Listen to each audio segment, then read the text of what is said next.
ನಮಸ್ಕಾರ, welcome to Abhivruddhi electronics. ನಾವಿರೋದು B L circle HP petrol bunk back ಸೈಡಲ್ಲಿ. ನಾವಿವತ್ತು 3 ಆಫರ್ ಕೊಡ್ತಾ ಇದ್ದೀವಿ. CP ಪ್ಲಸ್ ಕ್ಯಾಮ್ರಾ ನಿಮಗೆ 13,000 ಪ್ಲಸ್ GSTಗೆ ಹಾಕ್ಕೊಡ್ತಾ ಇದ್ದೀವಿ. Multi power day and night colour camera with mic, ಅದು ನಿಮಗೆ 13,500 ಪ್ಲಸ್ GSTಗೆ ಹಾಕ್ಕೊಡ್ತಾ ಇದ್ದೀವಿ. ಇಕ್ವಿಷನ್ ಇನ್ಕ್ಲೂಡಿಂಗ್ ಇನ್ಸ್ಟಾಲೇಷನ್ ನಿಮಗೆ 14,000 ಪ್ಲಸ್ GSTಗೆ ಹಾಕ್ಕೊಡ್ತಾ ಇದ್ದೀವಿ. 3 ಕ್ಯಾಮ್ರಾದು ಏನು ವಿಡಿಯೋ ಕ್ವಾಲಿಟಿ ಬರುತ್ತೆ ಈ ಡೆಮೋಲ್ ಇದೆ ನೋಡಿ ಸರ್.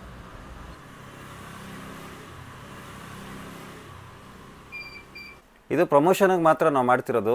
ಯಾವುದೇ ರೀತಿ ನಾವು ಕ್ವಾಲಿಟಿಲಿ ಕಾಂಪ್ರಮೈಸ್ ಮಾಡಲ್ಲ. ಇದೆಲ್ಲ ವಿತ್ GST ಇನ್ಕ್ಲೂಡಿಂಗ್ GST ಬಿಲ್ಲೇ ನಾವು ಕೊಡ್ತಾ ಇರೋದು ಸರ್. ಈ ಆಫರ್ ಏನಿದೆ CP ಪ್ಲಸ್ಸು ಮಲ್ಟಿ ಪವರ್ ಮತ್ತು ಇಕ್ವಿಷನ್ 13,000, 13,500, 14,000 ವಿಡಿಯೋ ಕ್ವಾಲಿಟಿ ಹೆಂಗೆ ಬರುತ್ತೆ ಅಂತ ನೋಡಿದ್ರಿ. ಈ ವಿಡಿಯೋನ ನೋಡಿಬಿಟ್ಟು ಸಬ್ಸ್ಕ್ರೈಬ್ ಮಾಡಿ. ಈ ವ್ಯೂವರ್ಸ್ಗೆ ಎಲ್ಲ ಸಬ್ಸ್ಕ್ರೈಬರ್ಸ್ಗೂ ಎವ್ರಿ ಮಂತ್ ಒಂದು ಅಮೇಝಿಂಗ್ ಆಫರ್ಸ್ ಕೊಡ್ತಾ ಇರ್ತೀವಿ. ಇದನ್ನು ಸಬ್ಸ್ಕ್ರೈಬ್ ಮಾಡಿ, ಲೈಕ್ ಮಾಡಿ ಮತ್ತು ಶೇರ್ ಮಾಡಿ.